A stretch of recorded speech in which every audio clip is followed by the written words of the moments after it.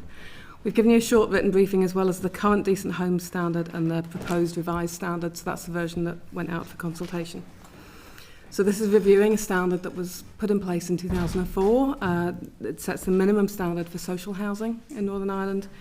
And the current standard is set around 4 core pillars. So it's the fitness standard, which is a statutory standard in legislation.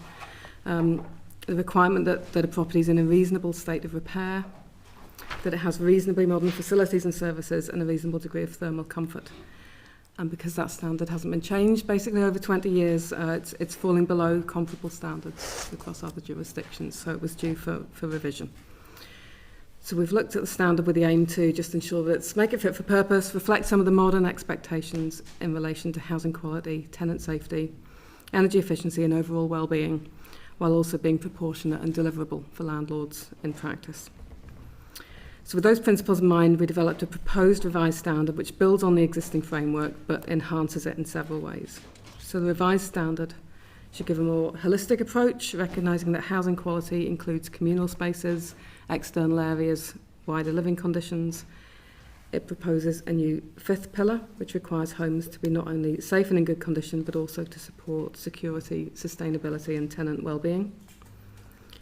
And a key change is the significant expansion of the component list, particularly for the state of repair criterion.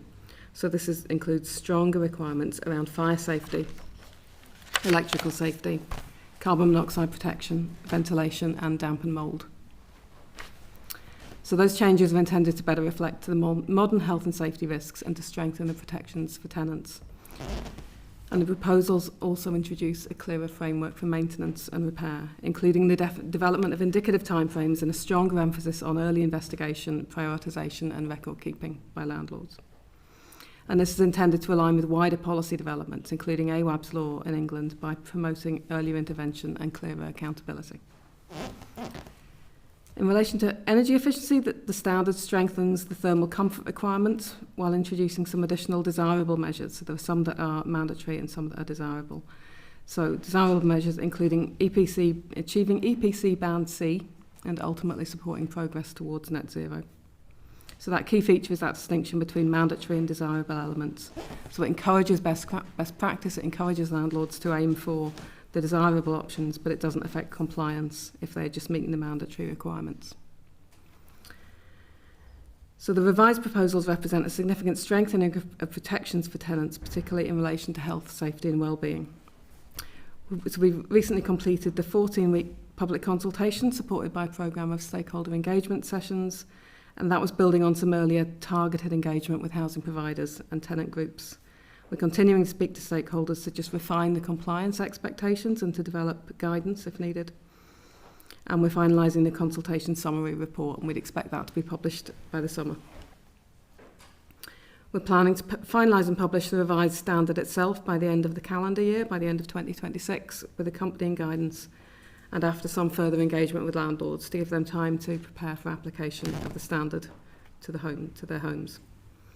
So just to sum up, this is a significant step forward. It's the first updating of the standard in more than 20 years. It's aiming to ensure better homes for social tenants and to set out clear, practical and financially viable standards that our social housing providers should meet.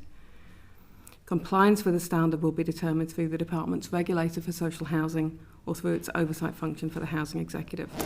And it aligns them with the objectives in the Housing Supply Strategy, the Warm Healthy Homes Strategy, and supports the programme for government commitments to deliver sustainable and good quality housing. So it's an important opportunity to modernise and improve the standards of social housing for the benefit of tenants. So that's a brief overview. I'm happy to move on to questions. Thank you. And I think this is an important piece of work, a really crucial piece of work, particularly in light of fuel shocks that we've seen over a number of different issues now, and also the cost of retrofitting, because all of that needs to be factored into what we're building. There's almost, I think, a perception that that to build homes to a very high carbon neutral, or a site I visited in Éireann actually carbon positive, that almost inevitably those are going to be much more expensive, and therefore that's a challenge. I'm not so sure, having spoke to the developer that I spoke to in Éireann, that actually, given where those technologies now are and those building techniques now are, whether it's actually any more expensive at all. And the other side of that coin is the homes I visited in Éireann, the estimate for heating and light for a year is £100. They're also smart homes in the sense that they're sensing the air and they're drawing in fresh air when needed, addressing those mould problems. And the reason why I'm told that they're not necessarily more expensive is that fewer people can build them. You're bringing less water into the house because you're using factory formed blocks of polystyrene in this case, and then pouring the concrete in. So are we going fast enough and urgently enough on increasing the standards to a level where these new technologies will become the standard rather than experimental, and giving us the benefit in terms of our carbon targets, in terms of outcomes for people living in the homes? The homes I visited are not even connected to the electric. They're charging, the workmen are charging their batteries, the lights are working in the house. This house is generating already its own electric at that level, with solar panels and with a mixture of other smart features, battery storage, etc. in the home. So should we be looking to seriously step up in terms of the quality of social homes to future-proof them in that sense? There's certainly a case for it, and it has been tried over the years. Certainly different housing associations and obviously the Housing Executive recently have tried different methods of construction and different levels of energy efficiency. They've tried passive house, and they've learned from those. And I think particularly the Housing Executive pilot was really about helping landlords to learn from the type of construction, if modern methods of construction will be a more efficient way of developing new social homes, but also to that passive house standard. So there is learning there, and I think that is filtering through. There's certainly a sense that there's learning that could be built into future developments. As you'll know, the Social Housing Development Programme has a design review and a grants review underway that will be looking at some of those elements within that as well, and they're still expecting to report later this year. So it's very active consideration going into that. Okay, in relation to the mould, going back to the mould issue, are you disappointed that AWOB's law is not being brought in here by the Minister in this mandate? No, I think that the protections we have are in some ways more specific and clearer than the primary legislation in England. For example, the fitness standard, which does reference the link between dampness in a property and its impact on the health of the occupant, and that is something that is very valuable here. I know there will be a variety of views on it. It's not something we're complacent about at all. It's absolutely why there is more in the Decent Home Standard than what is in the fitness standard. There is a requirement to take a preventative approach, and there's been a lot of work taken forward by social landlords in recent years to really raise awareness of damp and mould, and to make sure that when somebody is in a property, it's actively something that a patch manager or housing association equivalent will consider where they've evidence of damp and mould, and it is something then that they will act upon. So you can see that the number of interventions on damp and mould have significantly increased with awareness of it as an issue. It's not something we're complacent about at all. I think what AWOB's law does is it brings redress for tenants if they haven't got redress from either their landlord or the Ombudsman, and the regulator hasn't intervened. And I think we have a much smaller sector in Northern Ireland than they have in England, which means that there is much closer scrutiny of our housing associations, and obviously we've a direct oversight relationship with the Housing Executive that means that some of those areas of control or influence are perhaps stronger than they would be with a housing association of similar size in England. So there are protections there. I appreciate they're not the same. Okay, I'm going to go to Kelly. Go ahead, Kelly. Thank you very much. I've just picked up the last point about the damp and mould. The Housing Executive is one of the worst. I have to say, in my constituency office, you could take a shovel to walls of houses to scrape off the mould, and it's Housing Executive houses. And they don't go out quickly, and they don't deal with it, and they blame tenants and saying that they haven't opened their windows without actually understanding what's wrong with the house. Some of the houses I've seen, to be honest, they have big cracks on the outside, and that's what's causing the damp. It's coming through the walls. So I wanted to ask, what is the penalty when a landlord fails to deal with damp and mould through the So for the housing executive, we would pick that up as part of the oversight and accountability arrangements with the housing executive. So if there was a particular issue that you want to raise, certainly raise it with the department, and we will follow up with the housing executive directly. Well, the issue that I have is that the housing executive do not, and are well known for not providing a complaints system or not making it available enough. So nobody gets moving this forward because it's all being dealt with, through the system. The system's woeful. I just don't know, what is the penalty for the landlord? Like, if it's the housing executive or a housing association or a private landlord, if they're found that they are renting a thing out that is full of damp and mould and they're not doing anything about it. There may not be for an individual circumstance, but if the department, as either the regulator or as the oversight body for the housing executive, had a concern that that it didn't have an effective and meaningful plan in place to address damp and mould, then we would certainly be concerned. And this has been something that has been on the quarterly accountability meetings that the department has with the housing executive for a number of years.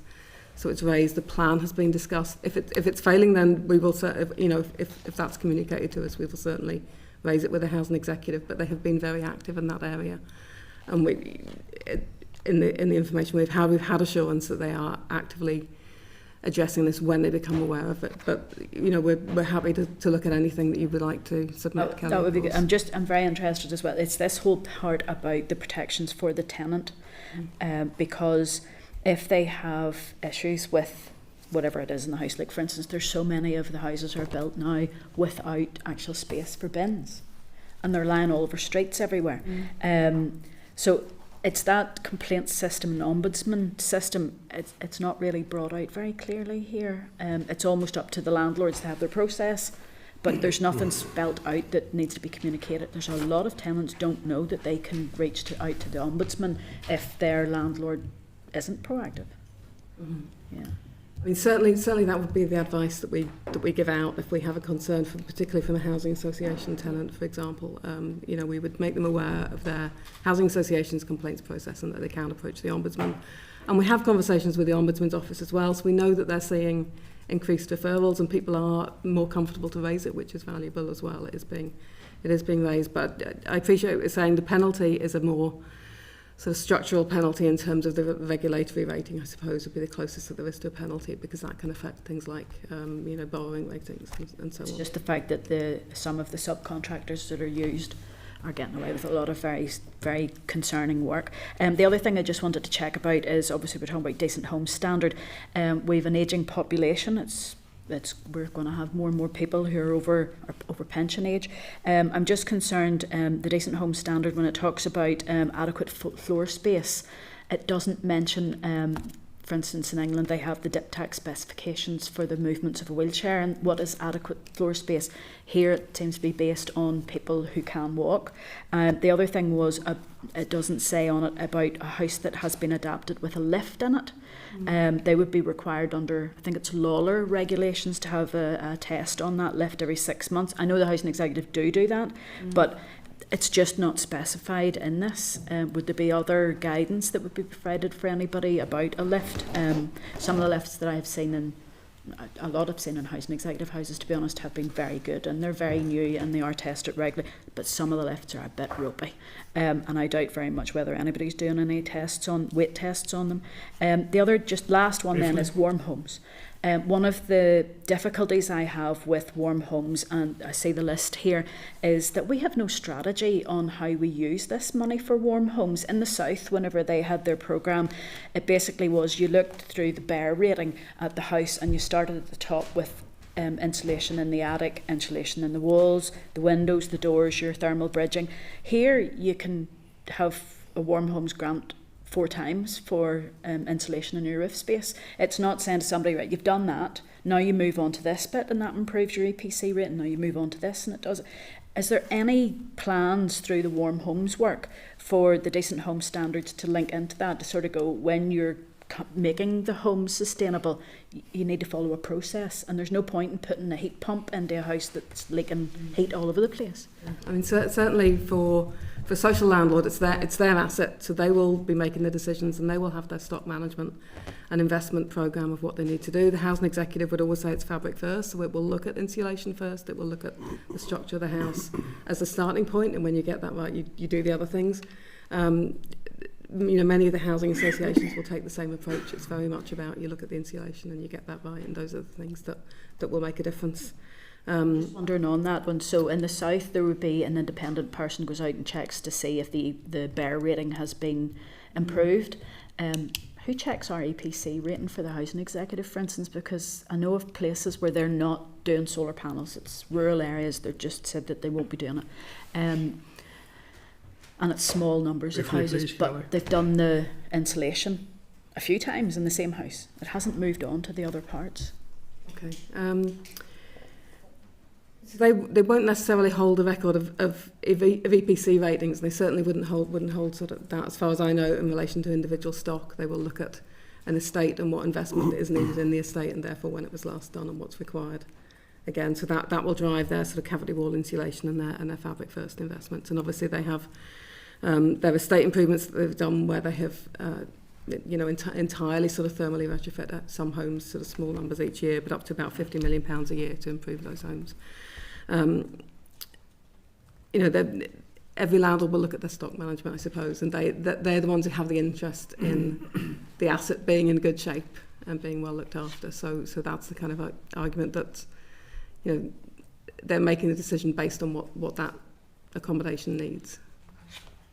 Okay. Should we come back? Should we come back on? Do you want to come back on? Yes, on the floor space, we have adaptations included into the Decent Home Standard, but that wouldn't be a whole stock approach. So what would happen is if someone needed a specific adaptation done to a house, it would have to be referred through an occupational therapist, and then it would go to the housing executive or the housing association, and they would have to complete it within a certain time frame. No, I appreciate that. Yeah. I'm very concerned that what seems like we're saving money now and building floor space for people who are mobile means that we actually end up paying twice as much later to retrofit to fit things in. And the new build now lifetime homes will have at least sort of turning circle awareness and those things that will have that built in. Okay. So it can be adaptable. Thank you. Morris, go ahead. Thank you, Chair, and thanks for your presentation. My question centres around the rural community as opposed to the urban community, where many of the houses that need retrofitting are old. They're not conventionally built. There are no design, particular narrow staircases, steep staircases, stone walls, no foundations. How do you expect to cover that and bring that up to an EPC standard when it's going to cost so much to actually go in there and start work?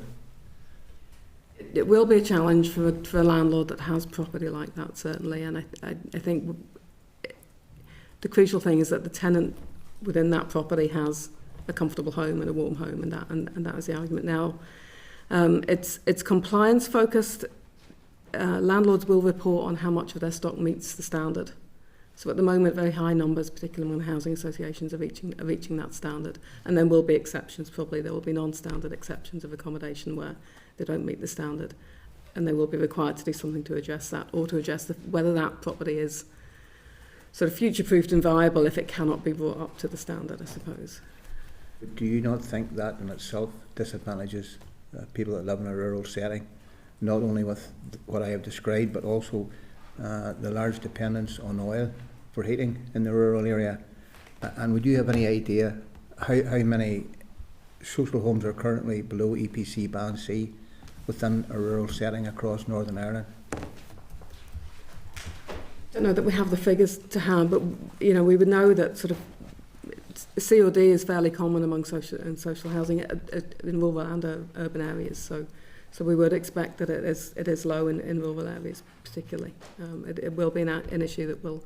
It's one of those more difficult areas that we will want to talk through with landlords, I think, as we look at when this can be implemented and when compliance can be achieved by, and how compliance is achieved for the majority of the stock, to make sure that people aren't left behind. That is the principle. Yeah, I just have a worry that the whole strategy seems to be based on an urban setting, and there's not enough emphasis or need for the rural area to be assessed in a different way, and that's going to cost a lot more money.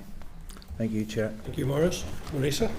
Thank you all. Thank you. You're all very welcome.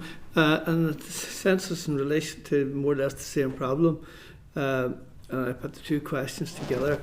When will the new fitness standards be introduced? And will the department consider bringing forward a retrofit strategy? Okay, so the proposal for this standard to come in is from 2030 at the moment, to give time for social landlords to work towards bringing it up to the new standard. I say that with the caveat that we still have to finally revise the standard and publish it, but that it will then take some time for landlords to be aware of what that is and what work they need to do to move towards compliance with it. Retrofit has been taken forward in a few different ways, I suppose. Housing associations can look at that for their own stock. The Housing Executive has a programme of work it has been doing. And obviously there are various sort of funding programmes in development for private stock as well. In fact, when it comes to retrofit, just as Morris has alluded to there, that the older properties and the likes of it, it's a much more difficult problem in every respect. And I would say, there are examples in urban areas as well, I suppose. I'm thinking of some housing executive examples in particular where there's maybe sort of, single wall properties where they've had to do some quite inventive and innovative work to make sure that they're improved and they've been made very thermally efficient. So I would hope that in all of that work, a bit like the retrofit that we were talking about, there's learning that can inform what's done in the years to come. So we can expect by 2030 that warmer homes everywhere. We can have an aspiration. And that the 2030 date is important for us because it will mirror the standard in England as well. That's when the new standard's coming in there. So there is a modernising. It will depend on giving landlords adequate notice. I suppose that's the caveat I would put around it. Yeah, thank you. Thank you, Tim. Go ahead, Mark, briefly, please. No, thanks, Chair, and thanks for coming along on this. And this is about, on the face of it, improving standards, but it's just balancing that with the Minister's view, and they sort of let the cat out of the bag about how it can help us do things. I think it was an unfortunate term, and he accepted that himself more cheaply.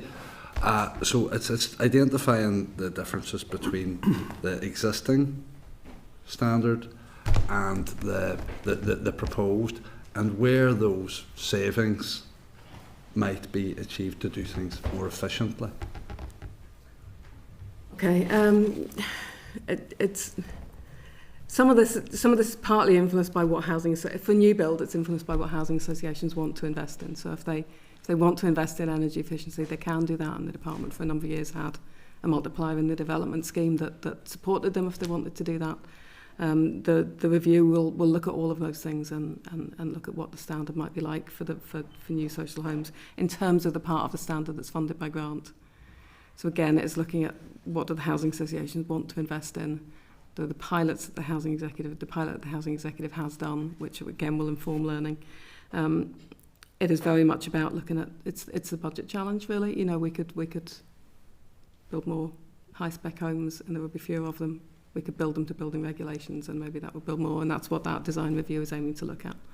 Yeah, and I think the proposed standard mirrors the existing, except it with the new inclusion of must be safe, secure and promote well-being, and obviously safety is paramount, but it's that relationship between safety and security, and I'm thinking particularly where we might have new apartment complexes or that being built, how security is factored into that to enable associations to react and I suppose minimise the damage that could be done by a disruptive tenant or tenants, and antisocial behaviour, minimise the impact that can have on other tenants in the building. And uniquely, I think the housing associations have a lot of that new stock where they are really well placed to know what works when they build a scheme. So they are feeding into those reviews, particularly the design review and the grant review, to bring their expertise about how they manage that and what issues are caused, I suppose, and from those kind of issues when a new apartment block is built. There's stuff in this around acoustics and soundproofing. I think they're just other standards that need to be considered on it, particularly. Okay, so within Pillar E. Below others or next to others in close proximity. But also, the energy proofing can also act as acoustic, so it doesn't necessarily have to cost more. I'm just going to tack back finally, just quickly on the. So I think there is a bit of a contradiction between decent home standards, which is being looked at, alongside the design standards, and a tendency, and I understand where it comes from, to see can we do things a little bit cheaper, which will finish up costing us many multiples more to fix down the line. I'm going to go back to yourself, Ingrid, actually, particularly on this, and back to that example I mentioned. As head of Social Housing Sustainability Branch, are you content that we are demanding high enough standards to drive providers to the new technologies? Because people sometimes always do what they've always done, just out of habit. If those homes can be built for very similar amounts of money now, creating massive savings for individuals, for families, and for us as an administration, should we not be doing that with more? Are we missing? We're spending millions on building houses. Should we be spending that millions more effectively with long-term efficiency in mind, given the technologies are now here? As I say, we would love to do that, but I think we have to find the balance as well of supply and having a really high spec, and sometimes having more houses and being able to. What I'm trying to say here is I'm being told that these houses can be built for virtually the same price. Yeah. Do you know what, Ingrid? I'll invite you up to the development, and because I think what's happening is people are kind of comfort pricing or building a bit in case it's a bit more. The technologies are now proven, rolled out, they're here and they exist. I'm not convinced that they're going to cost vast amounts more. I'm actually convinced we can build them from what I've heard recently. Now, I may be wrong in that, but I think we should be sweating that every bit as much as we're sweating the design standards to ensure that the houses that we're paying for, that they're being built to the maximum standard they can be. Yes, a balance, but I think if we ignore these technologies and then in 10 years' time it becomes commonplace, but we have missed 10 years of building. So I would invite you up to the site, but what's your thoughts on it? No, I think if it's the same price, then yeah, we should definitely be looking at that. Yeah. And that invite goes to all three. But I'll come back to you in relation to that, because I think there is something here that needs to be looked at very, very quickly, because every day we're building with old methods is a day that we are also having to refit and to have expensive heating bills. And I would just say, if I may, Chair, that we'd see schemes coming through the Social Housing Development Programme where the Housing Association has very actively considered that, and it has built over and above what's required because it's seen the value of doing that, and it's been able to source it at a meaningful price, and it's looked at the long-term life of the investment needed in that property. So there's some amount of it happening. There's more learning that could come from it. And there may be challenges and blockages in terms of upscaling the technology among the builders and among the suppliers and all of that. But I think those are challenges we should be engaging with. Kelly, briefly, really, please. Very quickly on that point. It does feel a wee bit like the decent home standard is being designed to suit the landlords that we currently have, not a strategy of what we want to achieve for Northern Ireland. I know that the housing associations have been building houses to a much higher spec. I just don't know why we don't put that in. I know that there'll be some landlords who will have huge difficulty to reach that, but we have mixed tenures.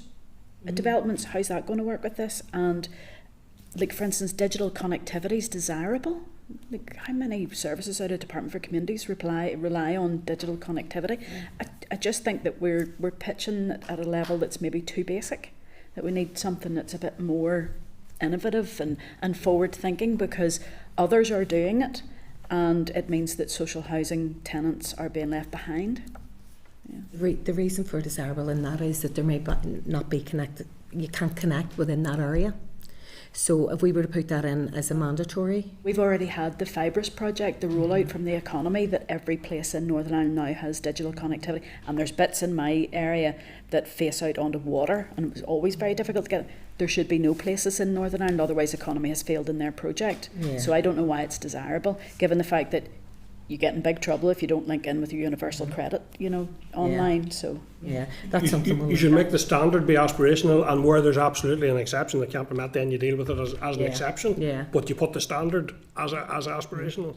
Yeah, we'll definitely look at that and review that, because we're still going through certain things from the summary report. So that's something that hasn't come back from our stakeholders, but that will be something we'll look into then. I think the economy will be quite surprised to hear that after them putting so much money into the digital development, that there are still areas that don't have it, because I'm in one of the rural areas that was one of the worst areas, so they've been able to get to my house. Good for them. Yeah. Okay, thank you, members, and thank you, Heloise and Ingrid and Donna. Thank you very much, and I look forward to maybe seeing you again shortly. I'll go back to you on that. Okay, thank you very much. Thank you. Yeah. Okay, members, any follow-up then in relation to that session before we go to the next one? Members, go ahead, Morris. Just some sort of correlation between what they propose to do in urban settings compared to what they intend to do for rural settings. I just know that in my area there are some houses, the walls are, look, they're that thick, and it's going to cost an absolute fortune to bring them up to standard. So I just don't think that the rural dwellers should be disadvantaged. Asking specifically what's being done in relation to rural homes and what strategy is in place for rural. Yeah. Okay, members content then we move on to agenda item 10. And agenda item 10 is Home Heating Oil Support Scheme. It's an oral briefing from the department. The papers for the agenda item can be found at page 215 of the meeting pack, and there's a briefing paper at page 89 of your table papers. So we'd now like to welcome the following department officials to the meeting. Sherry Arnold, Deputy Secretary of the Work and Health Group. Good to see you. David Tarr, Director, Social Security Policy, Legislation and Decision Making Services. Conrad McConnell, Director in Benefit Delivery. And none of you is strangers to this committee, and thank you and good to see you all again. Sherry, I think it's yourself that's going to make some opening remarks, and then we'll go to members' questions. Thank you. Thank you very much. Good morning, Chair and committee members, and thank you for the opportunity, along with my colleagues David Tarr and Conrad McConnell, to speak to you today on the Department's Home Heating Oil Support Scheme. I'll provide you with a brief overview of the scheme, and we're more than happy to take any questions you may have after that.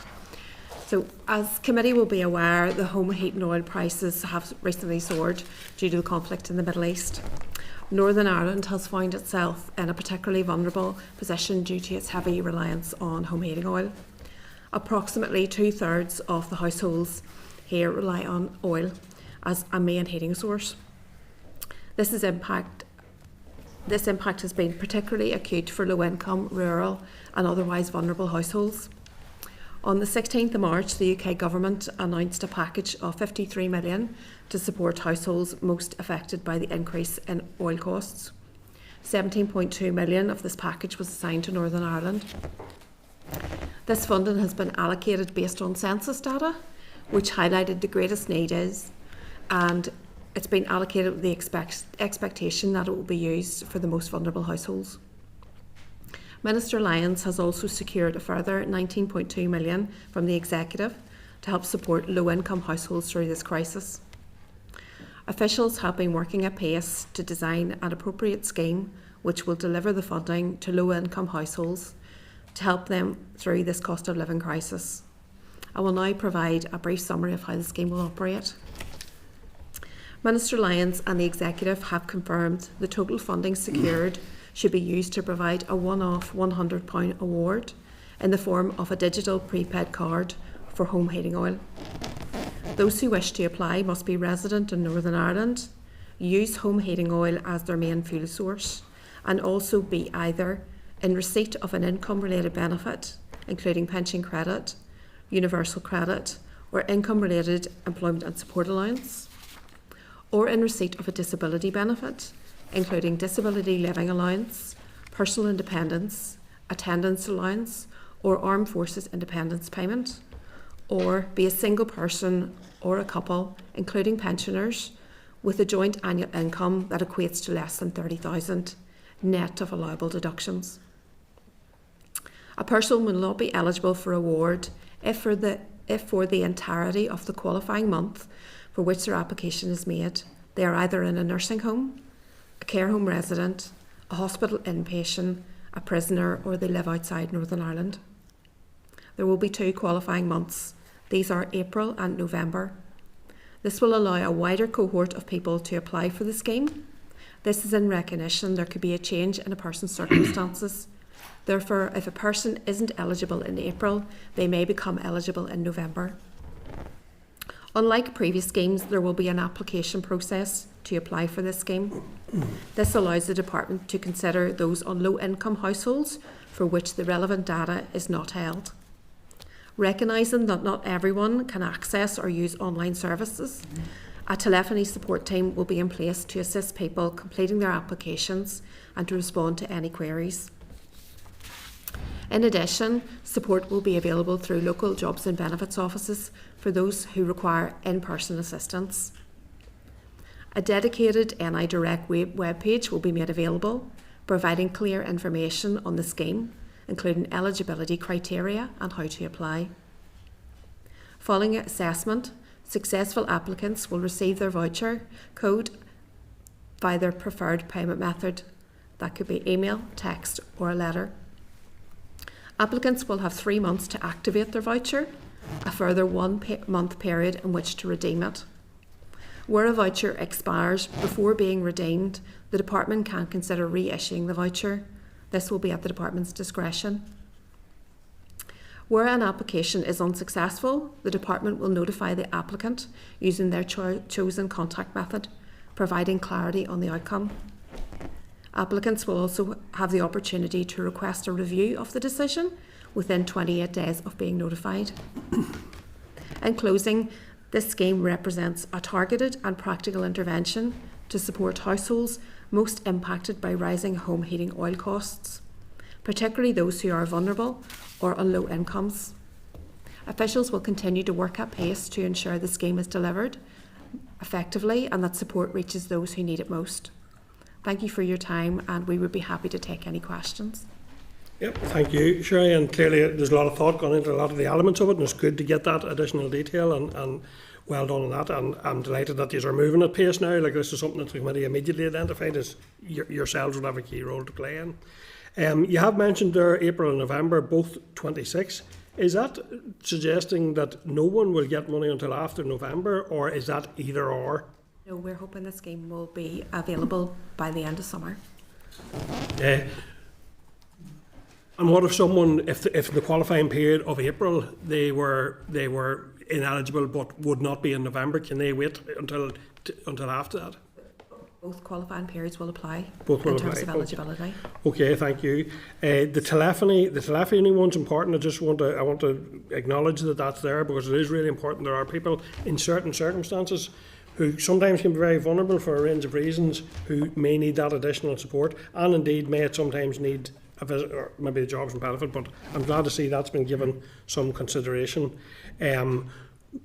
Final one from me for now: what steps have been taken to make sure that this doesn't have an impact on other benefits? This payment won't tip people into a situation where they are ineligible for their core benefit? We're trying to automate it as much as possible. So in applying for the scheme, we may require people to provide proof of earnings. We may them to provide use of oil, but we are working very closely with Department of Economy colleagues to make sure that we can automate this scheme as much as possible. But I'm asking, if the person gets £100 into their account, how are you going to ensure that doesn't impact their other benefits? It'll be a voucher. It's disregarded for benefit purposes. Yep.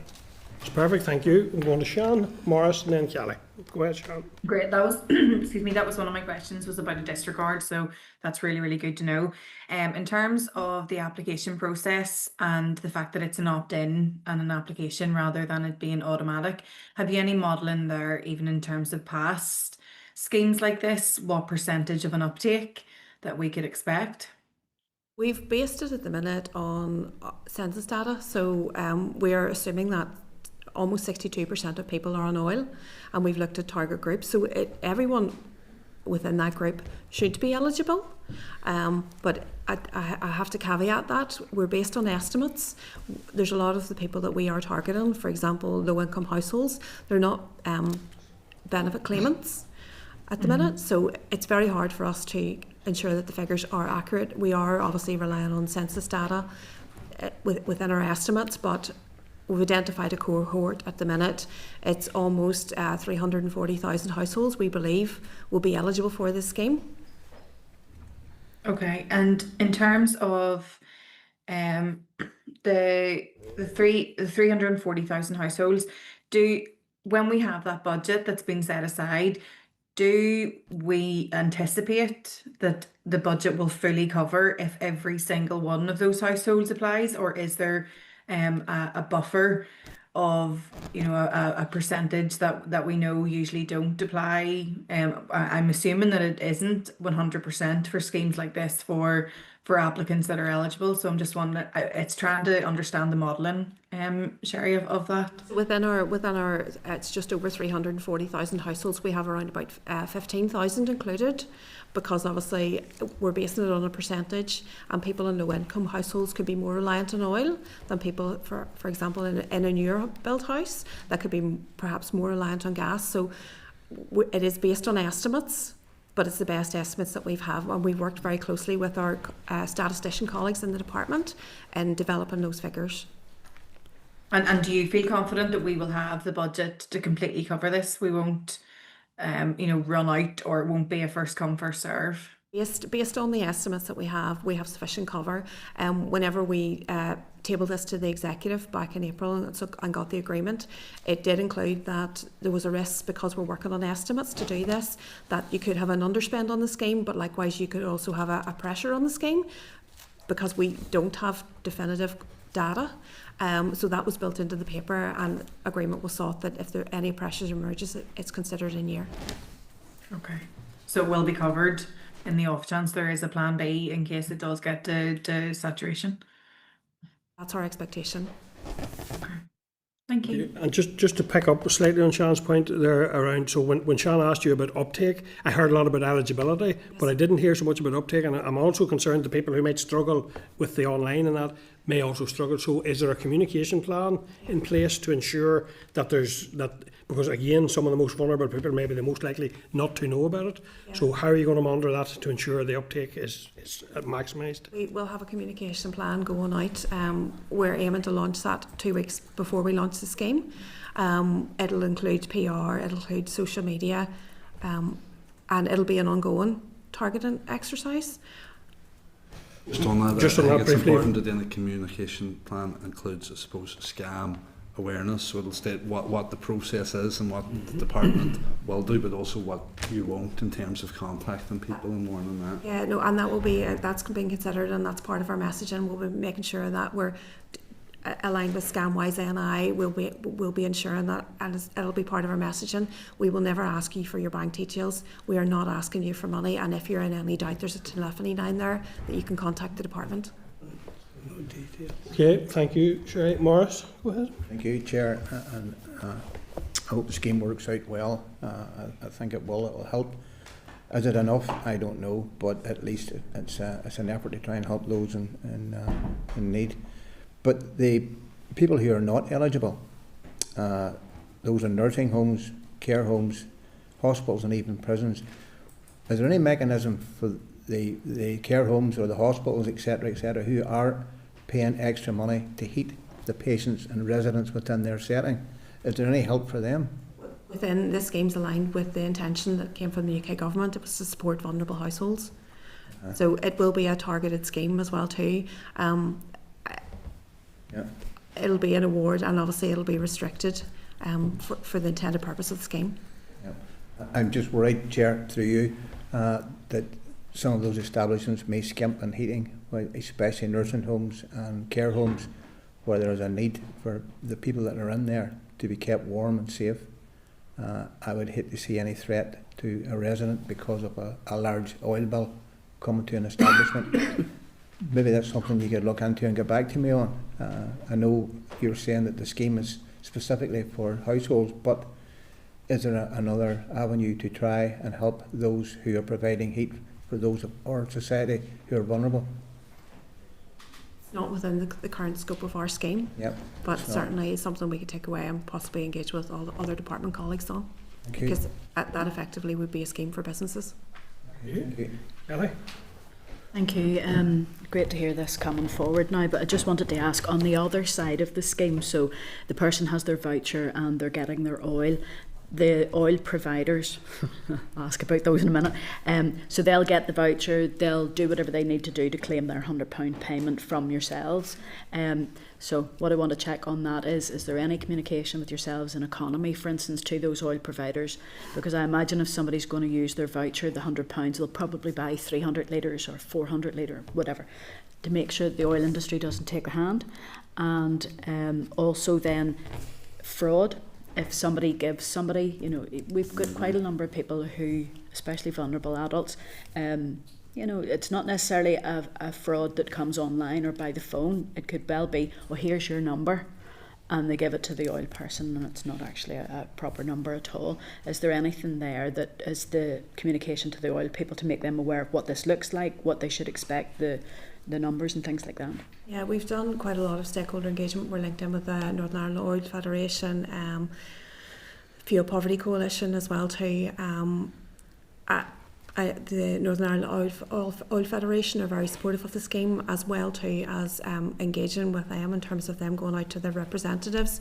We will ensure that we are, whenever we are launching the scheme, promoting the likes of the oil bank clubs with NIHE, that we are directing people to the Consumer Council's website to make sure that they can get the best value in terms of oil. So there'll be a lot of promotion around the scheme in terms of ensuring people are safe.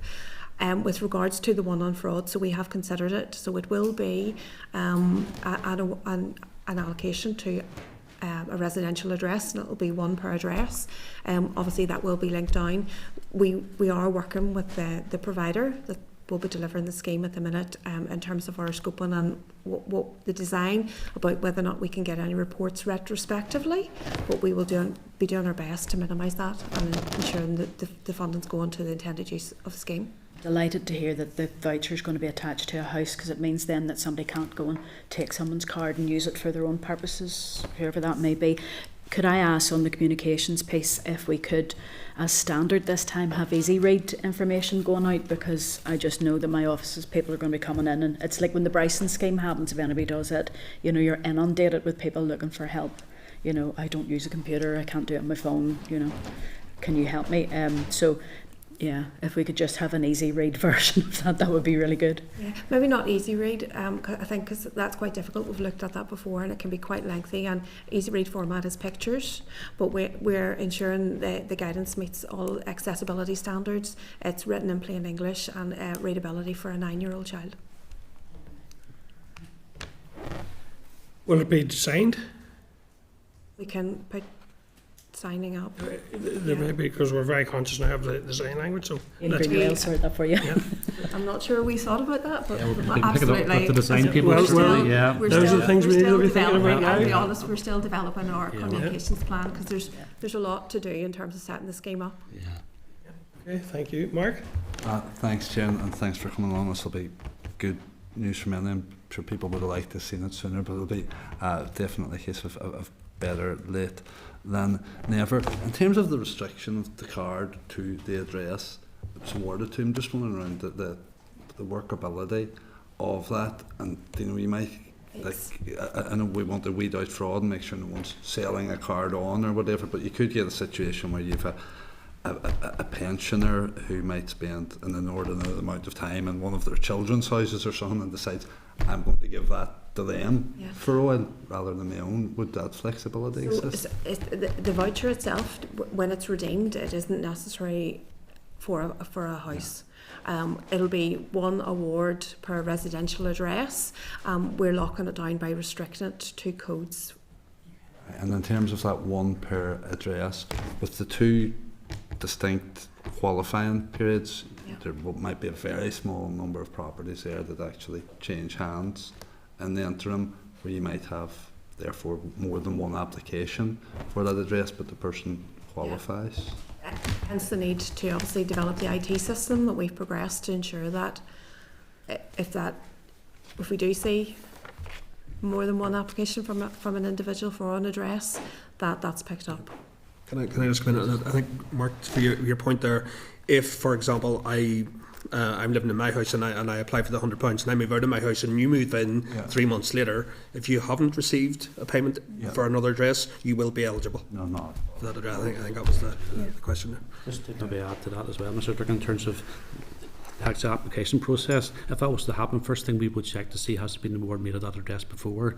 If we think that there has, we would then say no. However, a person is told no, they'll be given a phone number for us to phone if any queries around that. So that'd be a good example of a query where the system might say no, but actually that's happened instead.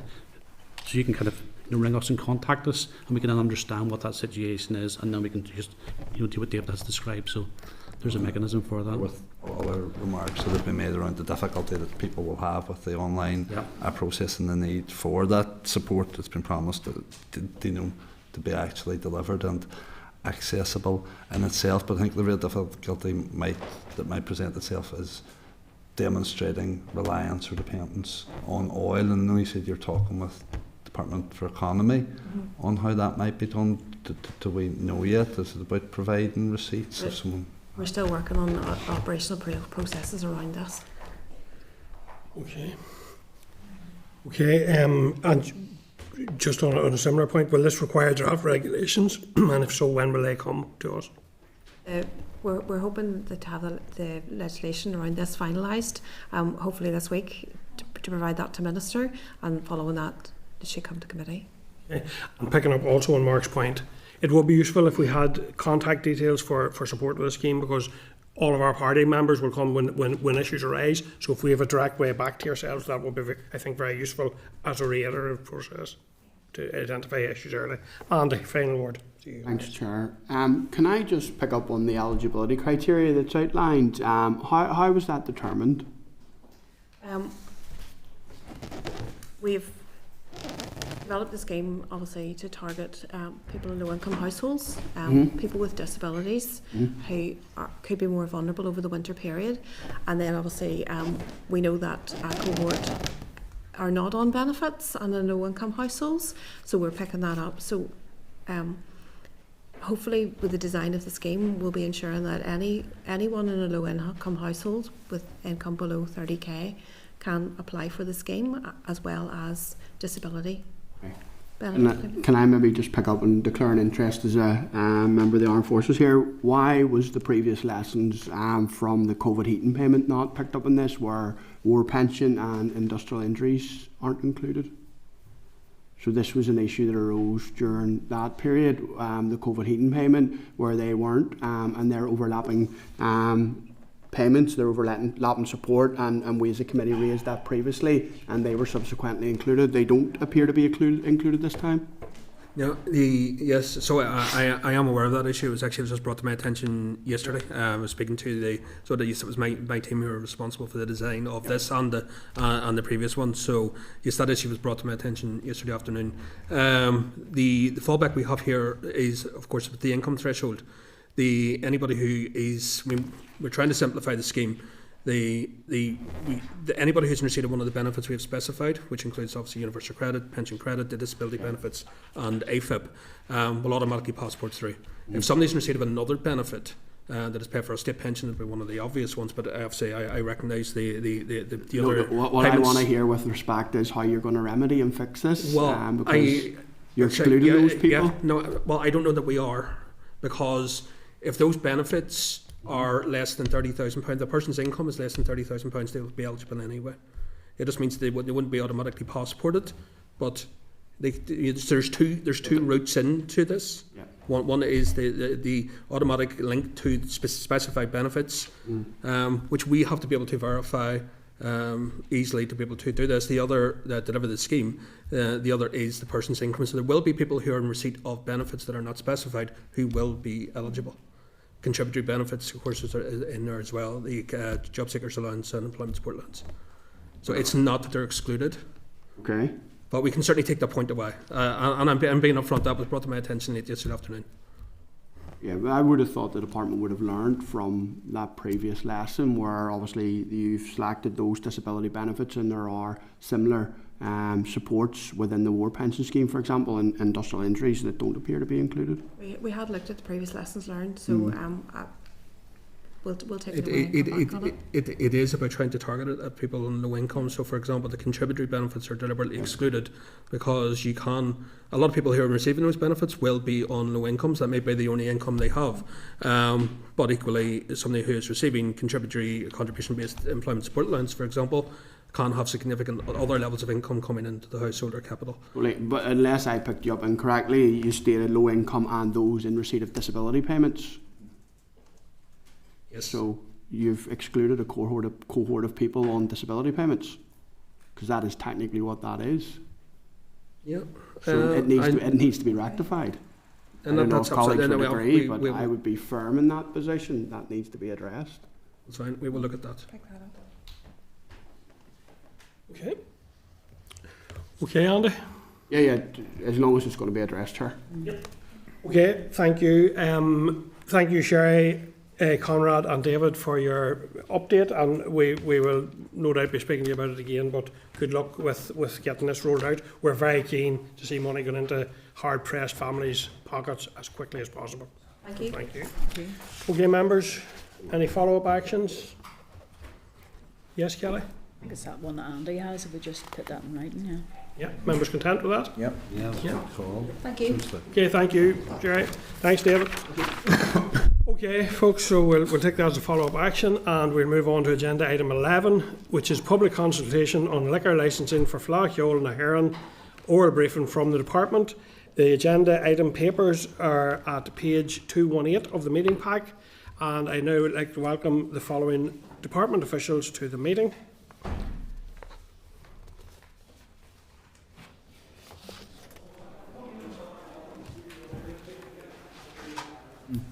Oh, thank you very much. And we're joined now by Gerard Murray, who's Director in Local Government and Housing Regulation Division, Nicola McAvoy, Nicola's Deputy Director in the Social Policy Unit and Local Government, and Lynn Brennan, who's Deputy Principal in the Liquor Licensing Branch.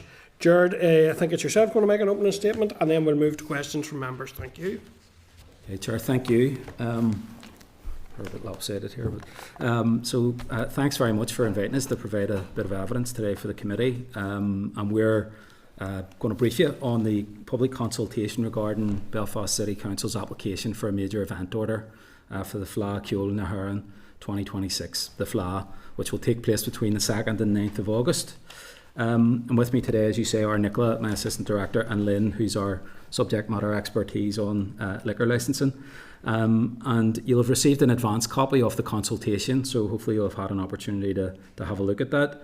And just in terms of, if I could set out a brief background to the major event orders and an overview of the application and the consultation and the department's role in that process. Brief as possible, please, Gerard. I will indeed. Yeah, so in terms of the major event order, Article 48A of the Licensing Northern Ireland Order 1996 and Article 26A of the Registration of Clubs Northern Ireland Order 1996 provide the department with the relevant powers. And the purpose of a major event order is to designate an event and to specify the permitted hours of the sale and supply of alcoholic drinks for any place or premises or registered club to which the order applies. So the department has a well-established framework for processing requests, and normally that process would take around 6 months. But in this case, given the circumstances, we've had to condense that process down and do it in a much shorter time frame. And we're obviously prioritising that work at the minute, and we're working our way through it. So Belfast City Council has requested the designation of the Fleadh as a major event and the extension of permitted hours for the sale and supply of alcohol until 1 a.m. On each day of the event in the designated area. And this request applies to specific premises within that defined core area as outlined in the map that has been previously provided. That includes pubs, hotels, restaurants, conference centres, a higher education institution and places of public entertainment, registered clubs and places operating under an occasional licence where it's applicable at the time of the order. So, as you know, we launched the public consultation on the 3rd of June via the department's website and social media channels and directly with a number of key stakeholders.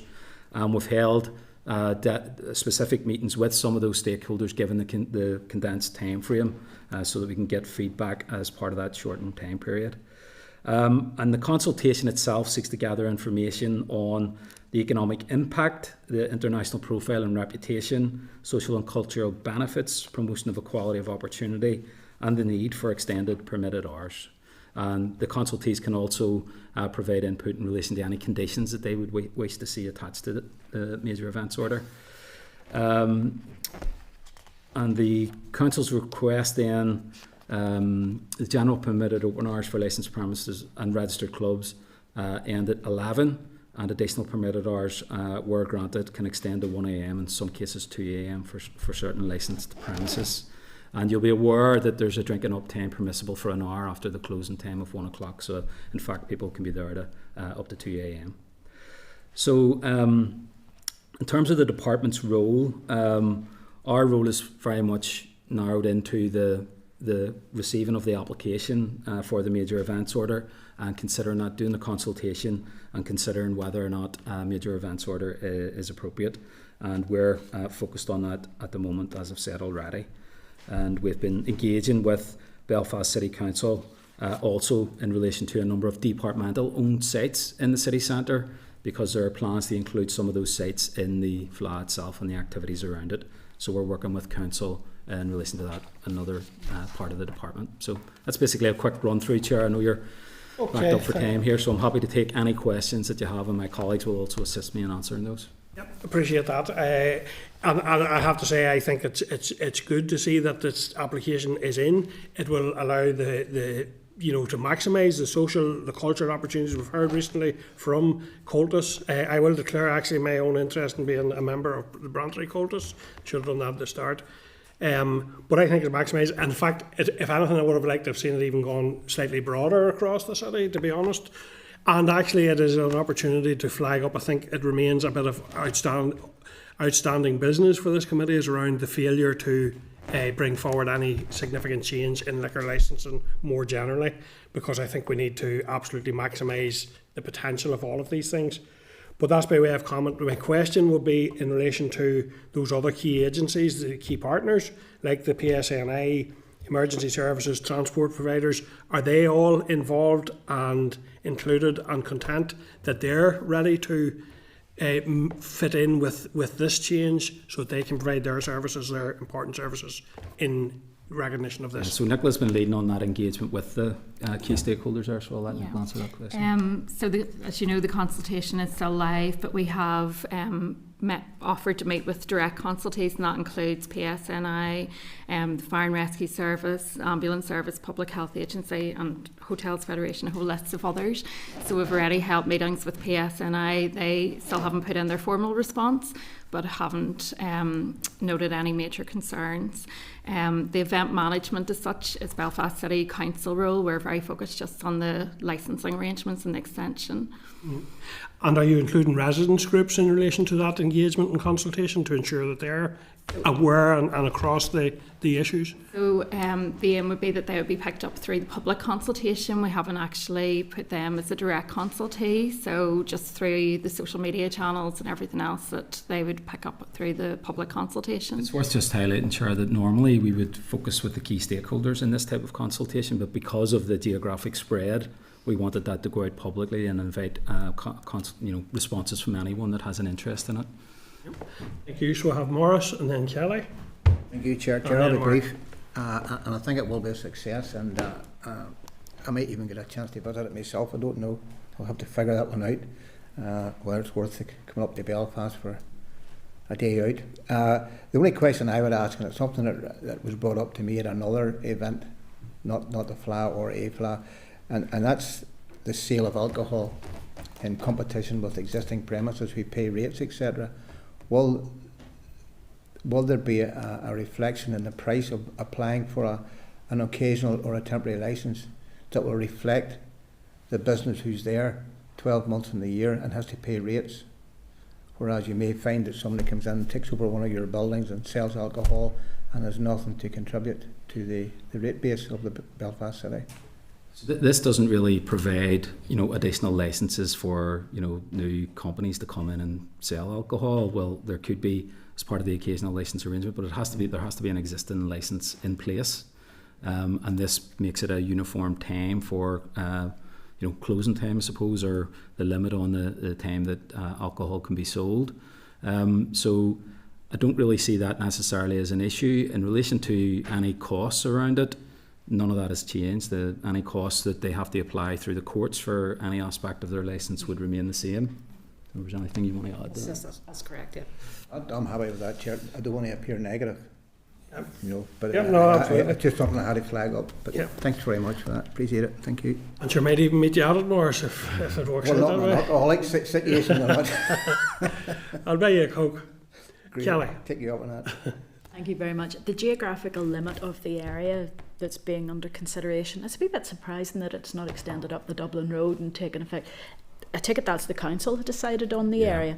It will be for those other premises, if they don't already have a licence, to 1 o'clock to then do that, because I'm just thinking of the amount of hotels that are behind the City Hall, you know, and heading up towards the University Quarter. So it's the council that identified the area, and they have been engaging with premises owners in and around that area. So if there are any premise owners that aren't included and they wish to be, or you know, they haven't been engaged with, we're happy to receive that as part of the consultation process, and then we can engage with the council in relation to that. And so whether or not of there's kind of specific, you know, applications from them to have an extended licence through the normal process, if they're excluded from the major events order, or the boundaries change to include them, that's a matter for Belfast City Council. But if there's anyone that's excluded, we're happy to engage with the council. I'm just thinking about the process for the application of that the extra hours, the licensing hours. If they're not in this consideration, how long would it take for them to get that licence through? I think are they outside the time? So they could go to the court. I'm not sure. They would be able to apply to the court if they wish to apply to 1 a.m. Many businesses will already be permitted to open to 1 a.m. That's our understanding, that most would have. They're okay. Yeah. They should be okay. But as Jared has said, we can consider. It's a wee bit complicated, to be honest, around, you know, the current licence that the premises or the establishment has, and whether or not it is, because some of them under their current arrangements can't open to that time anyway, so they may not need to be included in the MEO to remain open in line with the other organisations that are within the area. So it's kind of a case by case basis. If there's an issue for any of the establishments there, we're happy to look at that. That's great. No, it is a major event, and people are going to be staying everywhere all over Belfast. So kind of have to draw the line somewhere. So I understand where Belfast City Council are coming from, but I think that's all. You know, we can take those issues on board if anyone raises anything. Thank you, and Mark.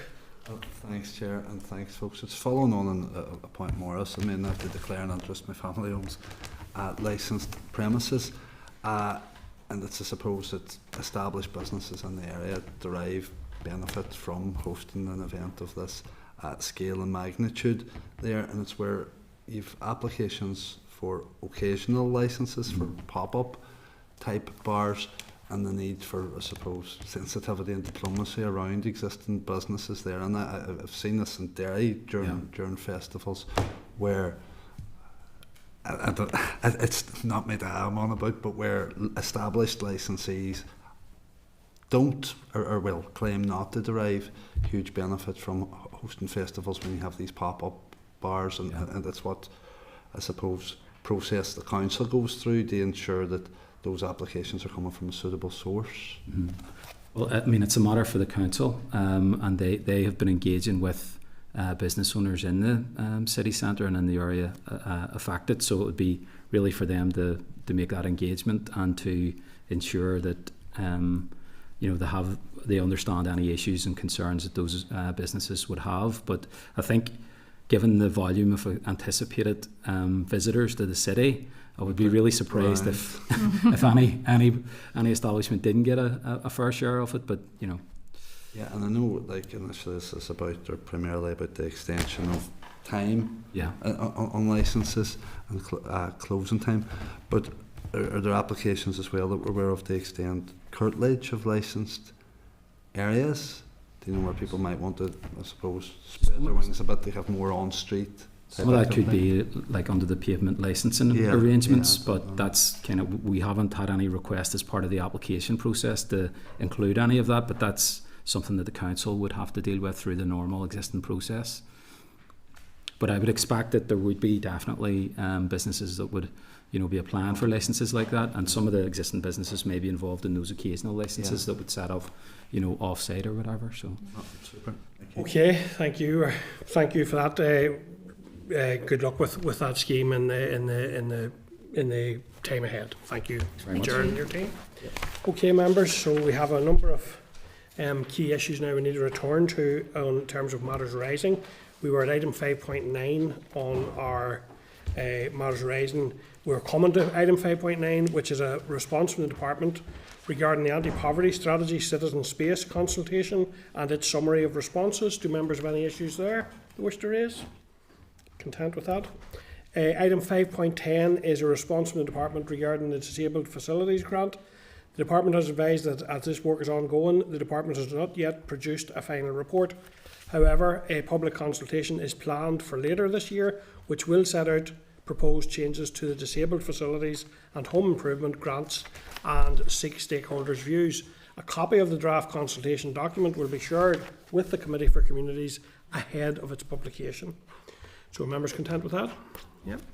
Item 5.11 is from the committee team and is a draft response to the Department's museum policy consultation for members' consideration and agreement.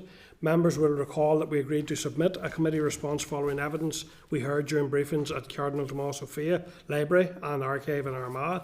The consultation closes on Monday.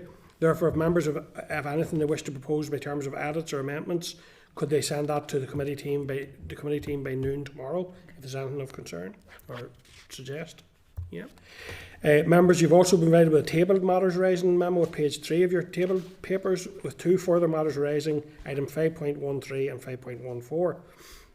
5.13 is a fulsome response from NIFA regarding registered housing associations' processes for dealing with antisocial behaviour. Do members have any comments or content with that? Item 5.14. Go ahead, Morris. I'll write them in. I have a few hang-ups with that, but I'll write them in. In relation to the antisocial behaviour? Yeah, okay. That's useful, Morris, thank you. Item 5.14 is a response from the Department regarding committee's questions in relation to guidance to departments in the absence of a budget for 26-27. Do members have any comments or views they wish to share in relation to that?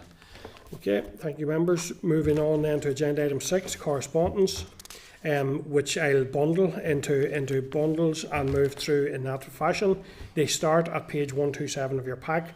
The first bundle I'm going to cover is 6.2 to 6.7.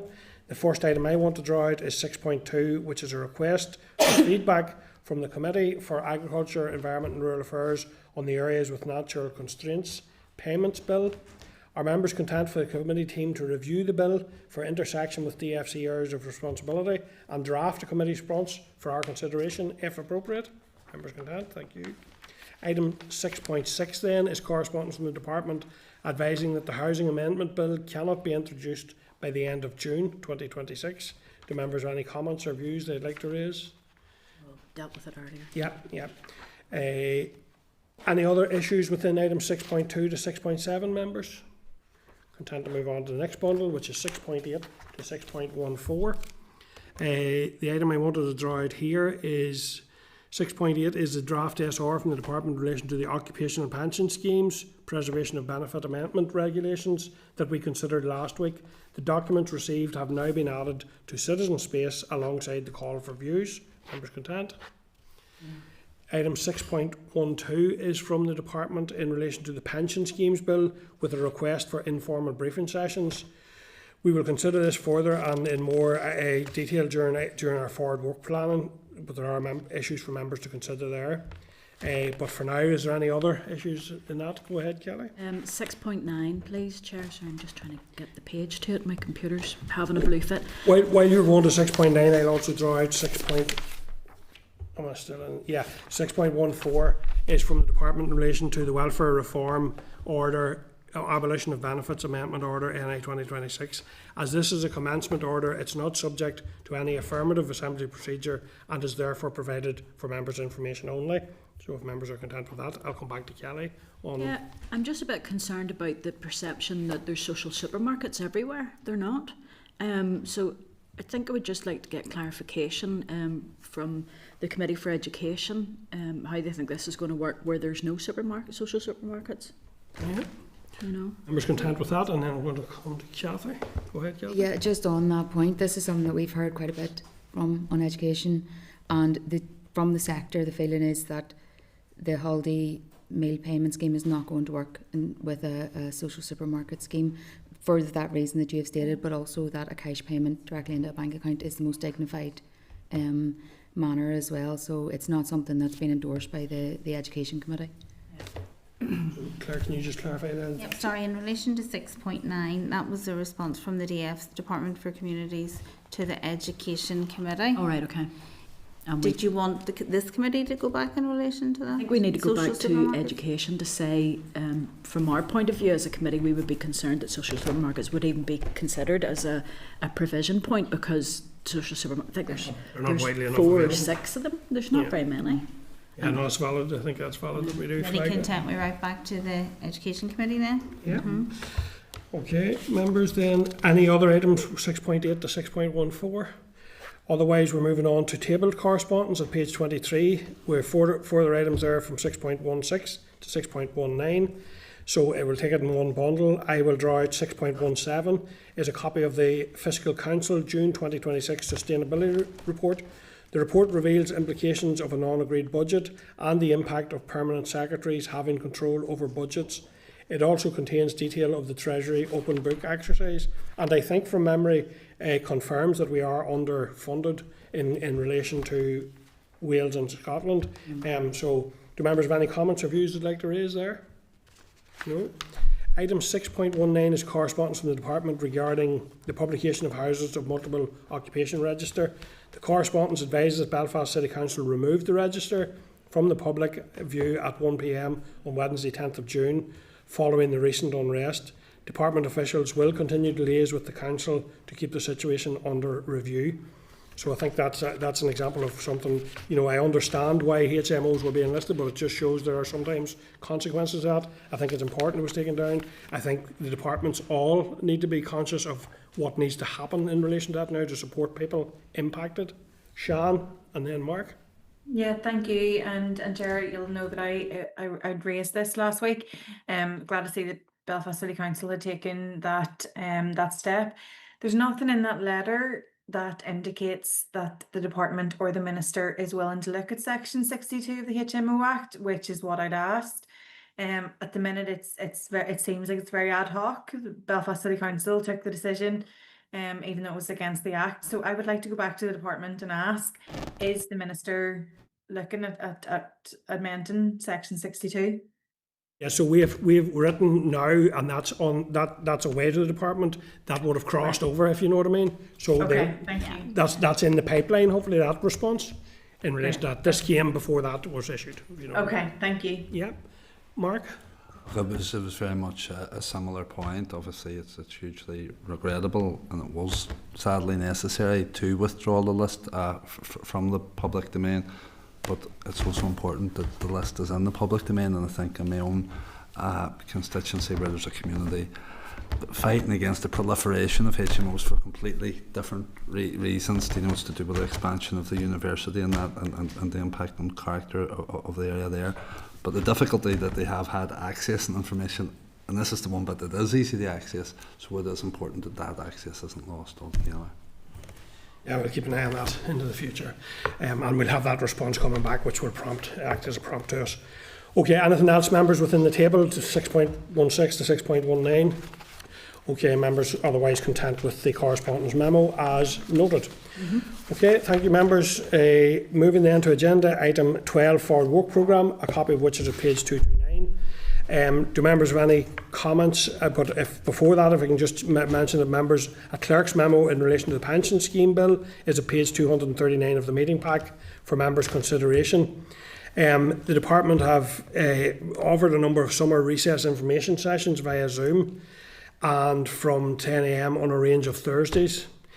The purpose of those sessions is to help bring members us up to speed on the detail of what is a very technical bill relating to pension schemes. Can I ask how members feel about a few information sessions via Zoom over the recess period? Would members be content? Sian, or Kelly? Sorry. I don't mind it, but it's just to confirm I can't do the 13th of August. Okay. But broadly, members in principle are content to look at. Okay, thank you for that. And the other thing I want to, before I come back to members for comment, is as a reminder that the agenda for next week's informal meeting with the Joint Oireachtas Committee on Social Protection, Rural and Community Development is at page 93 of the table papers. Can I ask members to assist the committee team to finalise arrangements? Can I indicate if you plan to attend? And I think there's going to be a dietary menu circulated at some point. I can say this, members, with certainty, those of us who managed to get to Dublin found it extremely interesting in relation to where they're at and some things. There's a huge element of synergy between the two, so I think members will find it very, very interesting. And look forward to welcoming the Oireachtas committee up. They were very, very treated us very well when we were down there, so I'm glad to see them coming back up. And we had committed to that meeting that we would maintain some momentum, and this is an important step in that. I'll leave the meeting at 1 o'clock. Maybe stay for a bit of lunch, but justice at 2 o'clock. So yep, that's I'm not avail of the tour. Yep, no problem. So can I ask members any other issues in relation to forward work programme? No. Can I then move to agenda item 13, any other business? Do members have any other business to wish to raise today? No, thank you.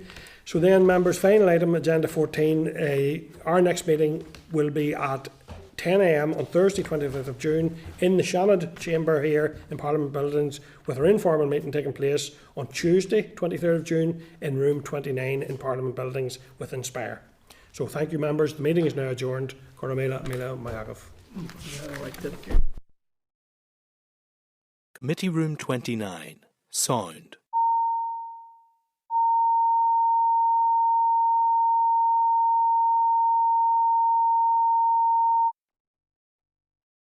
Committee Room 29. Sound.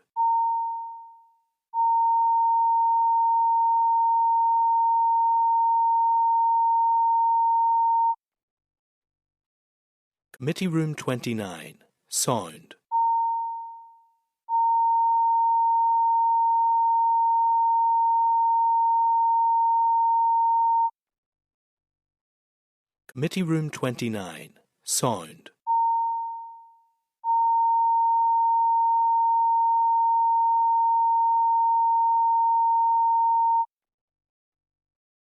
Committee Room 29. Sound.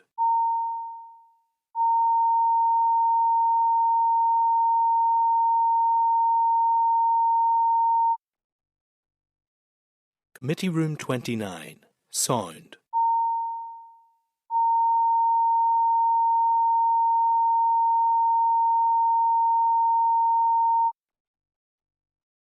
Committee Room 29. Sound.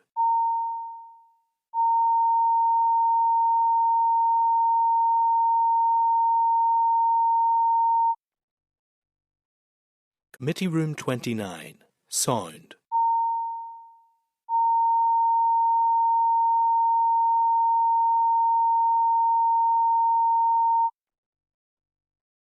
Committee Room 29. Sound.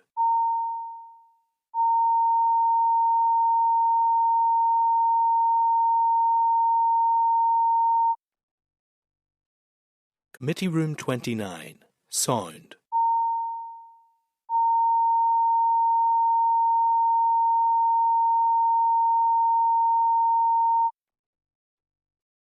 Committee Room 29. Sound.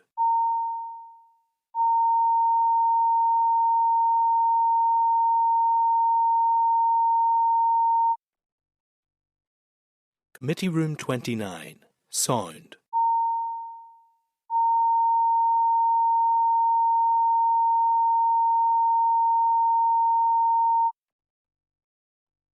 Committee Room 29. Sound. Committee Room 29. Sound.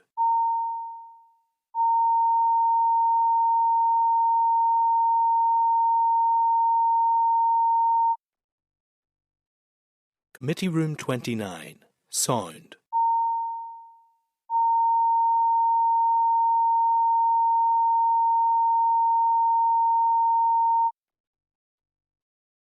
Committee Room 29. Sound.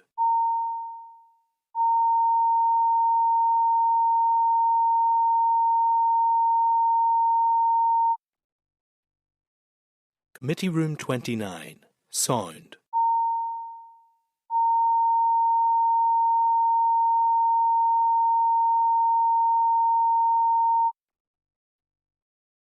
Committee Room 29. Sound.